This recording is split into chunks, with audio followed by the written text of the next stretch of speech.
हाँ जी, तो लॉकअप का एक और एपिसोड खत्म हुआ, यानी कि जजमेंट डे खत्म हुआ। और सच बताऊं ना तो काफी बोरिंग जजमेंट डे रहे हैं ये। क्यों मैं बोरिंग कह रहा हूँ? क्योंकि ज्यादा कुछ मसाला नहीं है, ज्यादा कुछ मुद्दे नहीं हैं, और जो मुद्दे हैं भी वो काफी डिस्गस्टिंग मुद्दे हैं। इसके अलावा काफी प्रेडिक्टेबल खेल खेल रहे हैं घर के अंदर जो ये इनमेट्स हैं, वो साफ साफ देखने को मिल रहा है। यानी कि कंगना के सामने भी जो टास्क खेले जाते हैं, उन टास्क में जिस तरीके से लोग नाम ले रहे हैं, नाम सामने आ रहे हैं, सारे के सारे प्रेडिक्टेबल हैं। यानी कि आप कंटेस्टेंट को देख के समझ जाते हो कि ये किसका नाम लेने वाला है। तो ज्यादा कुछ मसालेदार, कुछ मजा, कुछ नया, कुछ एंटरटेनिंग अभी तक देखने को नहीं मिल रहा है। लेकिन आज जो भी कुछ हुआ है उस पर बात करते हैं। क्या कुछ समझ में आ रहा है? एक दो बहुत इंपॉर्टेंट डिकोड हैं, तो जरूर ध्यान से सुनना और आखिर तक सुनना। मेरा नाम है अंकुर, और बिना किसी नाटक नौटंकी के, बिना किसी ड्रामे के, सीधी बात, नो बकवास, on point review, on point decode यहाँ पर हम करेंगे। आप मुझे इंस्टाग्राम पर फॉलो कर सकते हो। मेरा यूजर नेम है RJ_अंकुर_IG।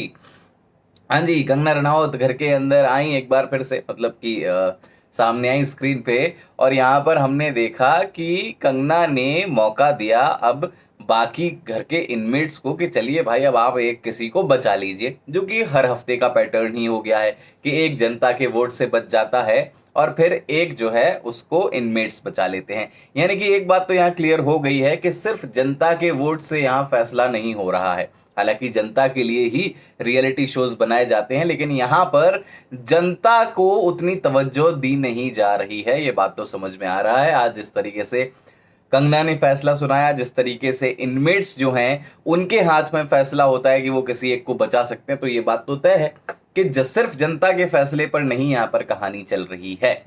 क्लियर कट कहानी ये समझ में आती है कि जनता चाहे कितने ही वोट कर ले, हो सकता है कि भाई अगर सिचुएशन ऐसी फंसती गई कि किसी ने अपना सीक्रेट बता दिया तो बच गया, किसी को इनमेट्स ने बचा लिया तो कहीं, अब मुझे तो ये लग रहा है कभी किसी दिन हाईएस्ट वोट वाला ही ना निकल जाए, जिस तरीके से ये लोग चल रहे हैं। तो चलिए, सबसे पहले कंगना रनावत ने यहाँ पर ताला लगाने को कहा कि भाई किसी को बचा सकते हैं तो बचा लीजिए। अजमा पायल का ही नाम लेती, वो तो जब से आई है तो पायल पायल पायल ही कर रही है, प्रिडिक्टेबल था। करणवीर ने शिवम का नाम लिया, ये भी प्रिडिक्टेबल है, लेकिन इसके पीछे एक बड़ा डिकोड है। करणवीर और मुनव्वर के बीच में धीरे धीरे एक टशन चल रही है, जो कि अभी खुल के सामने नहीं आ रही है, अभी भाईचारे में ही है, मीठा मीठा बन के ही दोनों एक दूसरे के खिलाफ होते जा रहे हैं। आप समझो मैं ये क्यों कह रहा हूं। यहाँ देखो, दो खेमे बट गए हैं, एक करणवीर का खेमा हो गया है और एक मुनव्वर का खेमा हो गया है। मुनव्वर के खेमे में आ जाते हैं यहाँ पर, आप देखो कि अंजलि, पूनम, ठीक है, करणवीर शिवम को साधते रह रहे हैं। शिवम को अभी भी उन्होंने ताला मारा कि शायद शिवम बच जाए, तो शिवम को करणवीर ने पकड़ रखा है। करणवीर एक दो लोगों को और बटोरना चाह रहे हैं, हालांकि करणवीर ने दूसरे ऑपोजिट ब्लॉक में भी काफी बना के रखी हुई है, जहां मुनव्वर ने भी बना के रखी थी, लेकिन उसके जितने अलायंसेस थे लाइक साइशा वगैरह, वो बाहर हो चुके हैं। तो अभी मुनव्वर का उतना स्ट्रांग होल्ड नहीं है दूसरे खेमे में जितना करणवीर का है। लेकिन इन दोनों के बीच में एक अंदरूनी टशन तो चल रही है, सामने नहीं आ रही है, वक्त आने पे सामने भी आ जाएगी। जिस तरीके से ये अपने अपने बंदों को सपोर्ट करते हुए नजर आते हैं, तो ये बात तो क्लियर हो जाती है, जो कि आपको समझनी चाहिए यहाँ पर कि इन दोनों के बीच में सबसे बड़ी राइवलरी आगे आपको देखने को मिल सकती है। यहाँ पर हमने देखा कि मंदना फिर पूनम को बचा रही है। मंदना का मुझे समझ में नहीं आता सीन क्या है भाई। एक पल कोई पसंद आता है इनको, दूसरे पल कोई पसंद आता है, फिर अगले पल में कोई उसी से नफरत हो जाती है। अलग ही चल रहा है मंदना का खेल, बड़ी कंफ्यूजिंग लगने लगी है मुझे तो मंदना, कि कर क्या रही है, एक साथ सभी को साधना चाहती हैं, क्या इनका एजेंडा क्या है, अब तो यही समझना मुश्किल हो गया है मंदना का यार। कभी आप अली को बचा रहे हो, फिर अली को ही आप गालियां दे रहे हो, फिर आप कभी पूनम को उल्टा सीधा बोल रहे हो, फिर आप पूनम को बचा रहे हो। अलग ही कहानी चल रही है मंदना की। मंदना को समझना बड़ा मुश्किल हो रहा है। मंदना शायद खुद को भी नहीं समझ पा रही है कि उनको डायरेक्शन क्या पकड़ना है।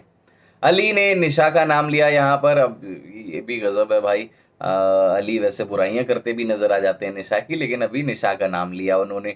फिर हम देखते हैं कि अंजलि तो पूनम का ही लेती, प्रेडिक्टेबल था। मुनव्वर का भी प्रेडिक्टेबल था कि वो पूनम को ही बचाएगा। फाइनली पूनम पांडे बच जाती हैं, इनमेट्स उनको बचा लेते हैं।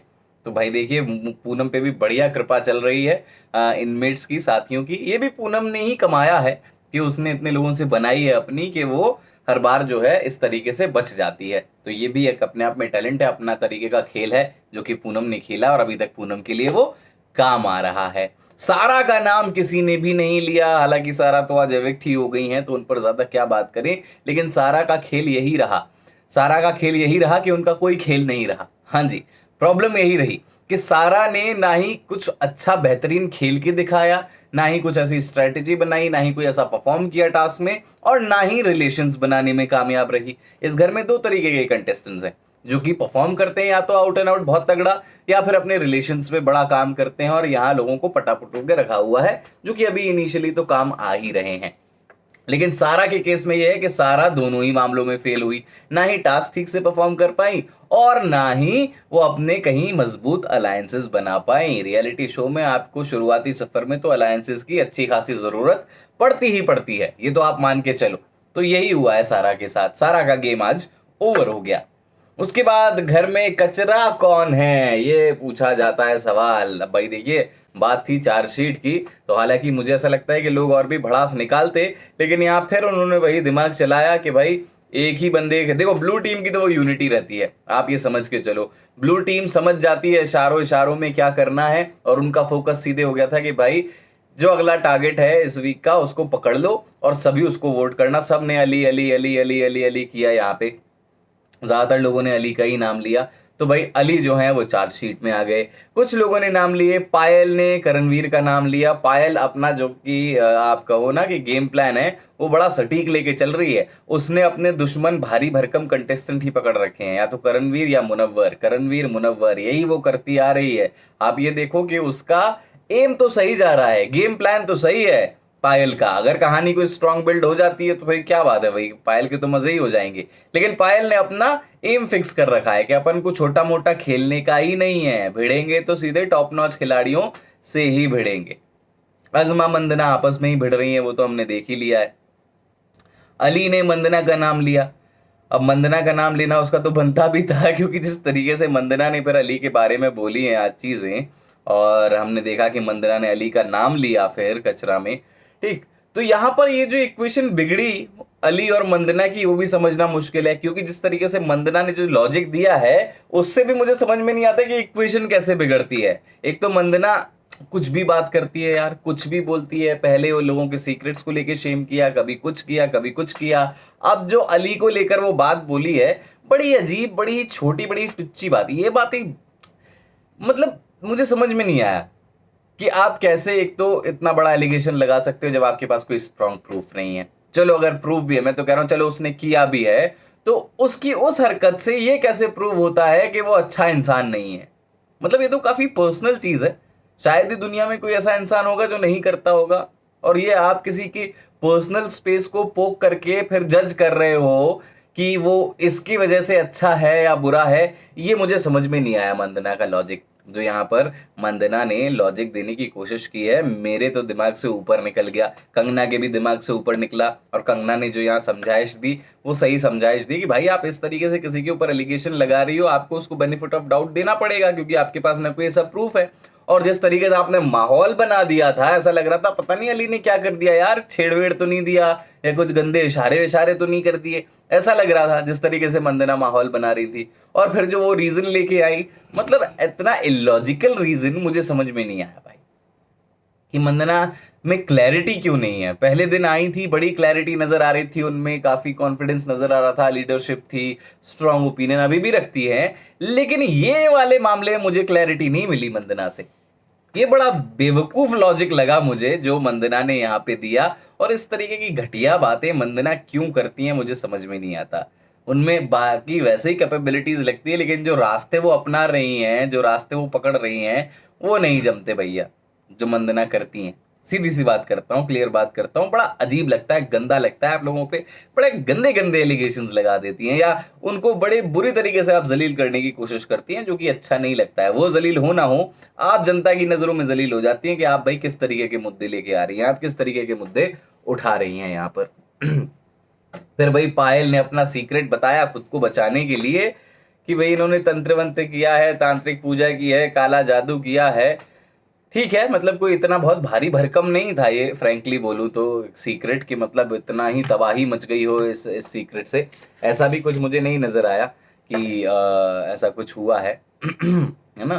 तो मतलब मुझे ऐसा लगता है कि इस घर के अंदर ना कई सीक्रेट्स बड़े गंभीर बड़े खतरनाक निकल के आ रहे हैं। कुछ बड़े मजाकिया से सीक्रेट निकल के नजर आ रहे हैं, कई बार तो वो सीक्रेट ही नहीं लगते ऐसे नजर आ रहे हैं। तो ये जो इनइक्वालिटी है सीक्रेट में, ये बड़ा अजीब लग रहा है भाई। कि कम से कम सीक्रेट्स तो ऐसे रखो कि जो सुन के लगे कि यार क्या सीक्रेट बताया। जैसे एक दो अभी आए थे सामने, तो वो सुनकर वाकई लग रहा था कि हाँ भैया यार ये तो वाकई खतरनाक सीक्रेट है। तो ये उनके साथ नाइंसाफी हो रही है जो अपनी जिंदगी के बड़े बड़े राज खुले दे रहे हैं, और ये लोग ये काला जादू वाला जादू वाले सीक्रेट बता के मजे कर रहे हैं। तो ये थोड़ा सा मुझे गलत लग रहा है भाई, ये बराबरी नहीं है। ये तो मतलब जो लोग बेचारे ईमानदारी से अपने सच्चे सीक्रेट बता रहे हैं उनके साथ धोखा है। वो अपनी सारी पोल पट्टी खोले दे रहे हैं, अपनी इज्जत की चिंता नहीं कर रहे हैं। सारा ने यहाँ पे बजर नहीं दबाया, कोई एनर्जी नहीं थी, इच्छा नहीं थी, ज़ील नहीं थी रहने की। और अब सारा पे मैं ज़्यादा बात करना नहीं चाहता हूँ क्योंकि अब वो शो का हिस्सा ही नहीं है, तो आगे हम उन पर क्या ही बात करेंगे। और सारा ने कुछ ऐसा किया भी नहीं जिस वजह से अफसोस हो कि भाई सारा जो है बहुत अच्छा खेल रही थी, कैसे चलेगी, क्योंकि सारा खेल ही नहीं रही थी, सारा इंटरेस्ट ही नहीं दिखा रही थी। और कहानी थी भी तो गिनी चुनी, वही एक उनकी 12 साल वाली जो अली की कहानी थी वही कहानी थी। इसके अलावा सारा की कोई और कहानी यहाँ नजर आ नहीं रही थी। तो फाइनली अली फिर से नॉमिनेट हो गए हैं यहाँ पर, यानी कि चार्जशीट में आ गए। अली, पायल, करणवीर और आजमा अगले हफ्ते के लिए ऑलरेडी नॉमिनेटेड है। अब यहाँ पर भी बोला गया कि भाई सारा वैसे तो ज्यादा पॉपुलर है जनता के बीच में, लेकिन सारा परफॉर्म नहीं कर रही है तो निकाला गया। यानी कि यहाँ पर आज बार बार ये प्रूव किया गया कि जनता के वोट से कोई ज्यादा फर्क पड़ नहीं रहा है। असल में करेंगे मेकर्स वही जो उनको करना है। अगर उनको किसी को बाहर निकालना है, भले ही उसको वोट्स मिले भी हों ज्यादा किसी के कंपैरिजन में, वो निकाल देंगे। अभी तो यही बात समझ में आई जिस तरीके से कंगना रनौत ने कहा, या फिर कंगना रनौत ठीक तरीके से कह नहीं पाई, दो ही वजह हो सकती है। जो उन्होंने कहा है उससे तो यही समझ में आता है, इसके अलावा कुछ और समझ में नहीं आ रहा है भाई। जिस तरीके से कंगना रनौत ने यहाँ पर पूरी बात रखी और जिस तरीके से सारा का एविक्शन हुआ। फिर घर के अंदर वाइल्ड कार्ड आए हैं, जीशान और विनित। जीशान को तो हमने बिग बॉस ओटीटी में भी देखा है, काफी खूंखार कंटेस्टेंट है। बिग बॉस के घर से इनको बाहर निकाला गया था क्योंकि इन्होंने फिजिकल वायलेंस किया था, और आज भी पहले दिन में भी वो जो शिवम की नाक तक चढ़ गए। तो भैया यहाँ पर जीशान की तो तगड़ी कहानियां होने वाली हैं। अब बस यही देखना है कि क्या जीशान यहाँ से भी तो कहीं ऐसे ही बाहर नहीं कर दिए जाएंगे, क्योंकि जीशान का फिजिकल कंट्रोल नहीं है। जीशान जो है कई बार काबू खो देते हैं, और आते ही शिवम ने भी निशाना साथ दिया है। शिवम को पता है कि भाई अब ये थोड़े अपने कंपटीशन टाइप के लड़के आ रहे हैं, ऐसे बॉडी वॉडी वाले हैंडसम लड़के, तो इनको जरा शुरुआत से ही चमका के रखो, इनकी कहानी ज्यादा बनने मत दो, इनको पेल दो। तो पेलने की तैयारी में है यहाँ पे शिवम, और जीशान भी खतरनाक कंटेस्टेंट है मैं कह रहा हूँ। तो जीशान भी जो है यहाँ पर भिड़ा हुआ है, और जीशान का भिड़ना बनता भी है क्योंकि शिवम ने खुद ही ट्रिगर किया है, शिवम ने खुद ही पंगा लिया है यहाँ पर। और जो अली कर रहे हैं, अली तो भैया देखिए चार्जशीट में आ गए, तो अली को लग रहा है कि इस हफ्ते जितनी जान फूक सकते हैं फूक दे, जो करना है कर लें, क्योंकि भाई अगले हफ्ते बचना बड़ा मुश्किल होगा। इस बार तो मंदना से खैरात मिल गई, आगे मिलेगी कि नहीं मिलेगी ये एक बड़ा सवाल हो जाएगा। तो भाई अली के ऊपर तो साफ साफ प्रेशर दिखाई दे रहा है चार्जशीट का। जो अली कर रहा है हरकतें, जबरदस्ती लड़ रहा है, जबरदस्ती हरकतें कर रहा है। लेकिन मुझे ऐसा लगता है कि जीशान के आने से, विनित का तो मुझे उतना नहीं लग रहा है, विनित में मुझे वो स्पार्क नजर नहीं आया, लेकिन जीशान के आने से इक्वेशंस काफी बदलती हुई नजर आएंगी। तो देखते आने वाले टाइम में क्या होता है। आज के दिन इतना ही कुछ हुआ है, बाकी कुछ रह गया हो तो आप मुझे कमेंट सेक्शन में बता देना। अपना कोई ओपिनियन, अपनी कोई राय देना चाहते हैं तो आप मेरे इंस्टाग्राम पर आ सकते हैं, यूजर नेम है RJ__IG। आज के लिए इतना ही, टाटा बाय, टेक केयर, अपना ख्याल रखो, हंसते रहो, मुस्कुराते रहो।